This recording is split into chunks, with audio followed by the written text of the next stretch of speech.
I'ma make it burn, I'ma make it burn. Let's go.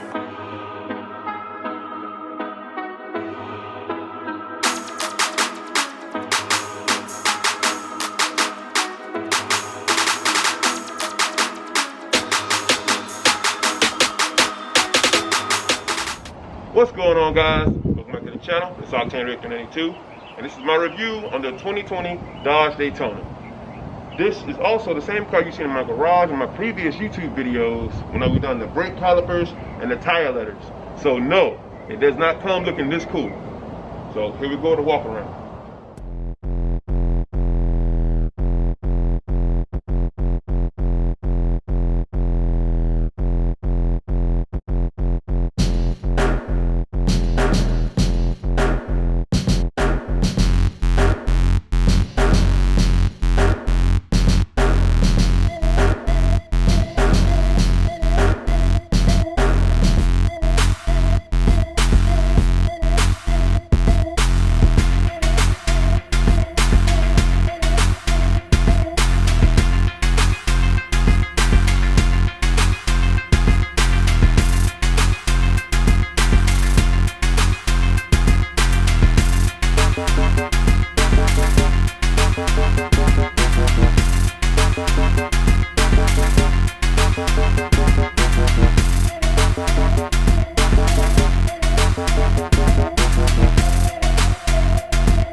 So we're gonna walk around to the engine bay. As you can see here, this is the 6.4 392 powered by SRT motor. Awesome motor, fun. This is the same as on mine, and it looks pretty much the same from the 2015 models when it first came out, but the new differences are inside. So here we go. Now you've seen the inside. The leather wrap dash and door panels are one of the major changes physically that you can see. Another change, to start the car, that is not stop. That's an upgrade he had done. It's pretty cool. He changed the colors on it.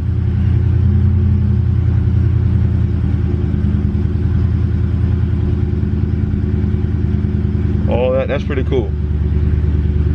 So if you're in park, even though all the doors are open, this still will happen.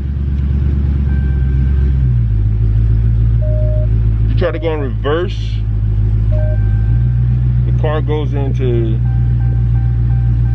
it lets you know you cannot move it without having the doors closed. So I'll show you that again and how it looks on the screen. All right, guys, so the door is open. Actually, they're all open. But when you go to put this car in reverse, see how it's in reverse? As soon as you start to go back, it'll stop. My foot is not on the brake,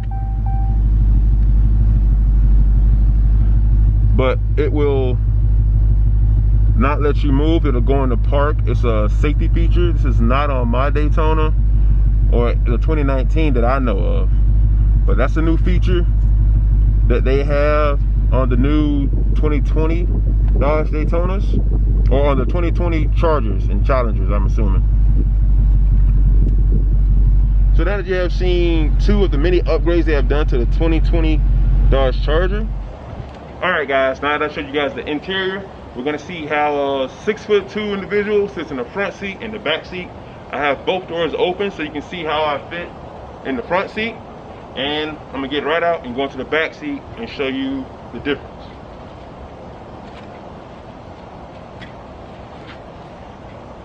So it's pretty comfortable. Got a lot of leg room. Seats feel good. I can enjoy a long ride, 2-3 hours, 7-hour ride in this, no problem. I'm not gonna move the seat. So now you saw how it's comfortable in the front seat. Let's see how it is in the back seat.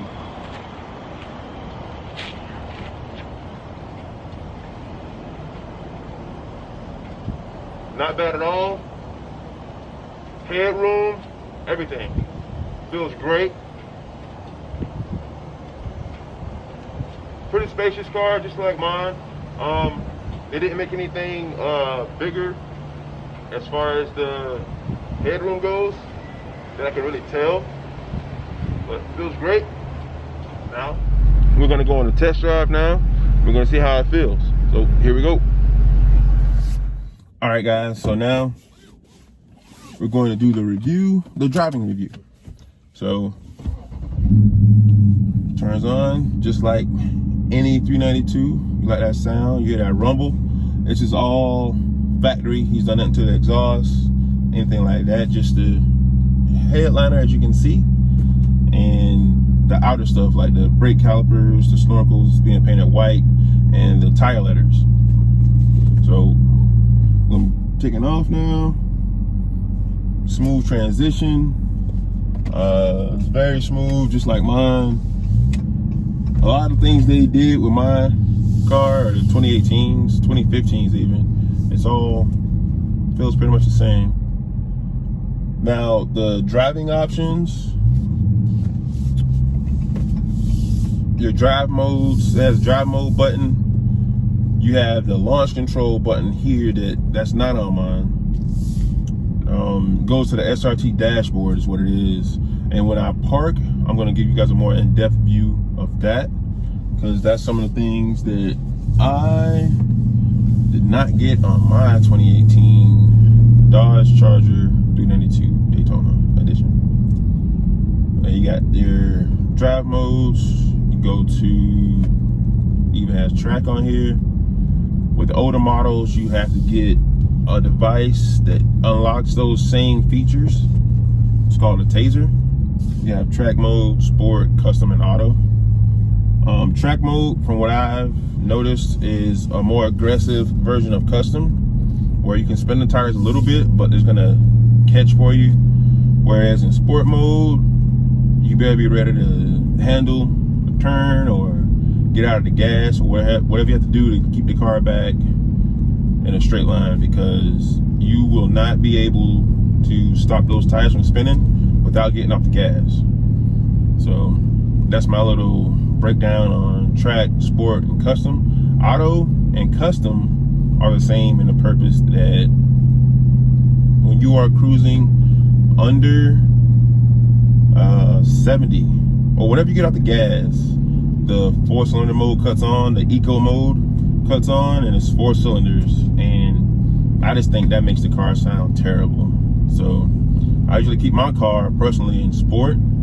A lot of people ride around in custom, and they may or may not catch on to that, but I caught on to it immediately. I noticed a change in the sound, so that's why I constantly keep my car in either sport or track. Hint, hint. I got a 2018, and I keep it in track or sport, mainly sport, but it's fun to hear the exhaust. And in track mode, it opens up the exhaust sound so you can hear it more. I'm in a neighborhood, so I'm not going to be able to let you guys hear the exhaust when you get on it, but I'm gonna break it down, and I'm a downshift, and that's stock exhaust, and you can hear it.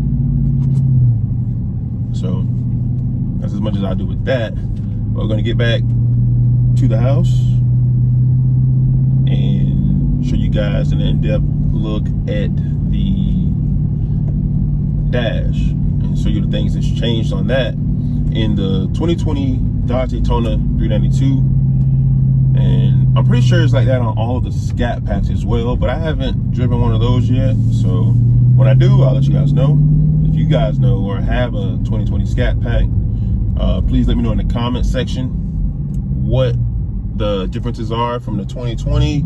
If you own the previous one from 2015 and up, what are the differences in it? Also, the reverse camera on the newer models, just like I think with cell phones, are better. So it's one of those things where it's like little slight changes and subtle changes to it. And this one, if you guys own, I want to say a 2018 or lower, I think they were doing this in 2019. I'm not 100% sure though. But when you go to back up, your backup camera where it says check surroundings, it kind of like it fades, and in the middle it says check surroundings. So here we go. All right, so this is the drive mode button. When you hit drive mode, you have your sections up here: track, sport, custom, auto. If you tap on drive modes, you show this page. Go to track setup. Everything's on track because it's currently in track, as you can see right there in the top corner, right there. So you go back, go to dashboard. That is a button. It looks like it's just like a corner button, but it's an actual button. So you go here, it's like the back button. And any settings, driver preferences, stuff like this. So this is a full review of your gauges when you're going. You can see your pounds per feet and your horsepower with your oil pressure right here. You can go to G forces if you're at a track. You want to see what kind of G's you're pulling, things like that. Here's your gauges. You can orient any kind of way with this top button right here. You can go and see a full version of it, or you can have it multiple gauges. Those are all your gauges. And you go to timers. This, of course, is one of the most important things a lot of people buy these cars for. You can see your best 60 foot, 330, eighth, the speed, 1,000 foot, the quarter, and the speed. He hasn't been to the track, so those are just like, so these numbers always are recording, even when you're not in track mode, they're recording. So if you're at a light somewhere or you're at a track, it records. And you see this little camera button right here, you can push that and you can save. See, it gives you this. You have to have a media stored in the car though to get that. And I'm pretty sure I have to look and find out where that is for you guys, because I don't know. I've seen it on my car as well. I've just kind of been dragging my feet on that one because I haven't been trying to save the media. I just take a picture with my camera. Then you got your dyno. This moves when you are driving, and right here it goes through all gears. We just at 7. No, sorry. So right here you have your RPMs. As you know, if you have a 392, it only revs to maybe 63, but it redlines at 7,000. And up top, this is your horsepower range. I know they say these things have 485 horses, but in certain gears, it actually pulls up to 500 horses in a gear, or it's giving you a guesstimate or something. I'm not 100% sure with that, but that's one of the things that goes on in this dyno page. And also too, you see you have 30 seconds history, or you can go up to 60. You can max at 2 minutes or 120 seconds. So, and this will just be longer. 30 seconds, as you see, it's constantly moving right now because the car is on. So you see what happens when I rev it. You see roughly that was, so torque is in the yellow, power is in the red. So with torque, that was a little bit right under 200 foot-pound of torque. And then that only went up to 2,000 RPM. So that was an overview of the SRT portion, or the not SRT portion, but that was an overview of the drive modes. Here's just the new version of the launch control. So by hitting this button, it says activated, and then you have to be in drive and have your foot on the brake pedal, and you have fun with that. I've done a video on launch control on my channel, so you can go check out that video. It's the same way, even though these launch controls are all different from the 2015 model on up to the 2020 model, as you can see. And you can go on that page on my channel and check out that launch control setup and how you do it. So other things on the media, on the infotainment center, is pretty much all the same, except for these two. You have your SRT mode and your SRT dashboard. That's not on the older ones. I'm still not sure if anybody knows what this one does, the projection manager.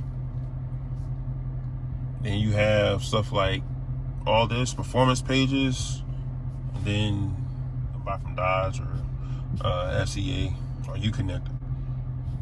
But you have your nav. He's already got that set up to right there, so it's pointing southwest. If we were to turn, this would change.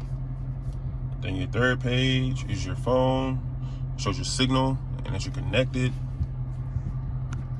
You have settings, which are all your displays and mirror settings, all that stuff. And that is an overview of the infotainment center. Now let's hop out the car. All right, guys. So that was my overview of the 2020 Dodge Daytona 392 Charger. Hope you guys enjoyed the video. Once again, don't forget to like, subscribe, comment, and share. And we'll see you guys on the next one. Later. Hey guys, I hope you enjoyed that video. If you did, here's some more videos you can check out. Before you do that though, hit the subscribe button and also the notification bell, so this way you're notified when we post out awesome new content. Go Jags!